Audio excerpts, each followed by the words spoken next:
আসসালামু আলাইকুম রহমতুল্লাহি বরকাতুহু। আলহামদুলিল্লাহ ওসসালাতু ওয়াসসালামু আলা রাসূলিল্লাহ ওয়া বাদ। সুপ্রিয় দর্শক, আমরা অনেকেই ছোটবেলায় মক্তবে পড়েছি যে প্রত্যেক মুসলিমকে 4 কালেমা শিখতে হবে, জানতে হবে, মুখস্থ করতে হবে। কোনো কোনো জায়গায় শিখেছি আমরা যে 5 কালেমা শিখতে হবে এবং 2 ঈমান আমাদেরকে জানতে হবে। তা না হলে আমরা কেউ প্রকৃত মুসলিম হতে পারবো না বা ঈমানদার হতে পারবো না। বাগদাদি কায়দা এবং বিভিন্ন রকমের দোয়ার বই, দোয়ার ভান্ডার, এরকম বিভিন্ন বই পুস্তকে এ ধরনের 4 কালেমা 5 কালেমার বিবরণ পাওয়া যায়, 2 ঈমানের বিবরণ পাওয়া যায়।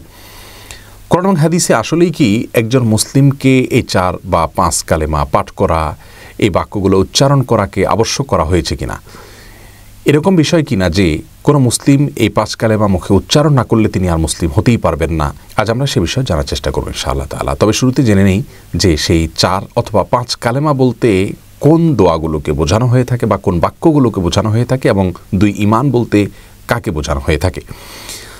কালিমা বলতে বোঝানো হয়, প্রথম কালিমা বলতে কালিমা তয়্যিবাকে বোঝানো হয়, লা ইলাহা ইল্লাল্লাহ মুহাম্মাদুর রাসূলুল্লাহ, এটি। আর কালিমা শাহাদা বলতে বোঝানো হয় আশহাদু আল্লা ইলাহা ইল্লাল্লাহ ওয়া আশহাদু আন্না মুহাম্মাদান আবদুহু ওয়া রাসূলুহু, এটি কি। এরপরে কালিমায়ে তাওহীদ বলতে আরেকটি কালিমাকে বোঝানো হয়ে থাকে, যেটির ভাষ্য হলো এরকম, লা ইলাহা ইল্লা আনত ওয়াহদাকা লা সানিয়া লাক মুহাম্মাদুর রাসূলুল্লাহ ইমামুল মুত্তাকিন রাসূলু রাব্বিল আলামিন। আর কালিমায়ে তামজিদ বলতে আরেকটি কালিমার কথা বলা হয়ে থাকে, যার ভাষ্য হলো এরকম, লা ইলাহা ইল্লা আনত নূরান ইয়াহদিল্লাহু লিনূরিহি মান ইয়াশা মুহাম্মাদুর রাসূলুল্লাহ ইমামুল মুরসালিন খাতামুন নবিয়্যিন।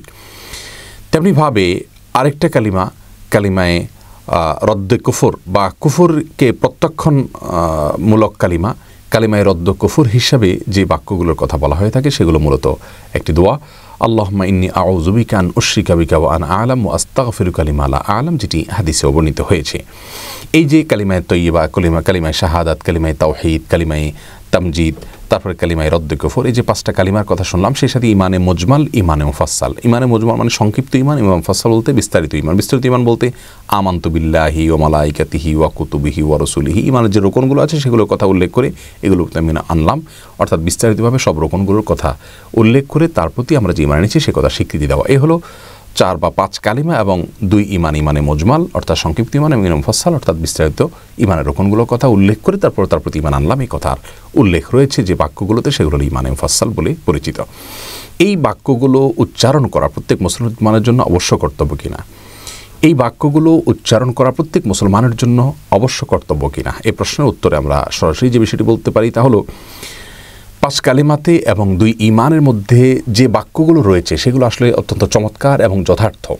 এই বাক্যগুলো প্রতি বিশ্বাস, এগুলোর প্রতি আমাদের ধারণা থাকতে হবে, তা নাহলে আমরা ঈমানদার হতে পারবো না। কিন্তু এই বাক্যগুলো মুখে আমাদেরকে এইভাবে, এই সিস্টেমে কালিমা তয়্যিবা হিসাবে, কালিমা শাহাদা হিসাবে, তামজিদ, তাওহীদ, রদ্দে কুফর এবং ঈমানে মুজমাল মুফাসসাল এরকম ভাগ করে আলাদা আলাদা করে এগুলোকে পাঠ করতে হবে, এমনটি অবশ্য কর্তব্য নয়। কোরআন হাদিসে কোথাও এরকম কোনো নাম এবং এভাবে ভাগ করে দেয়া হয়নি। 5 কালেমা 4 কালেমাকে আলাদা ভাগ করে দেওয়া হয়নি, যার কারণে এটিকে আমরা অবশ্য কর্তব্য মনে করব না। তবে হ্যাঁ, একজন ঈমানদার ব্যক্তি যিনি আল্লাহর প্রতি বিশ্বাস স্থাপন করেছেন, ঈমান এর পরিচয়, ঈমানের সংজ্ঞা, ঈমানের ব্যাখ্যা বিশ্লেষণ যেটি জানা তার জন্য অবশ্য কর্তব্য, সেটি জানলে এই 5 কালিমা এবং 2 ঈমানের সবগুলোই কিন্তু তার মধ্যে চলে আসবে, আলাদা করে এরকম ক্যাটাগরি ভাগ করতে হবে না।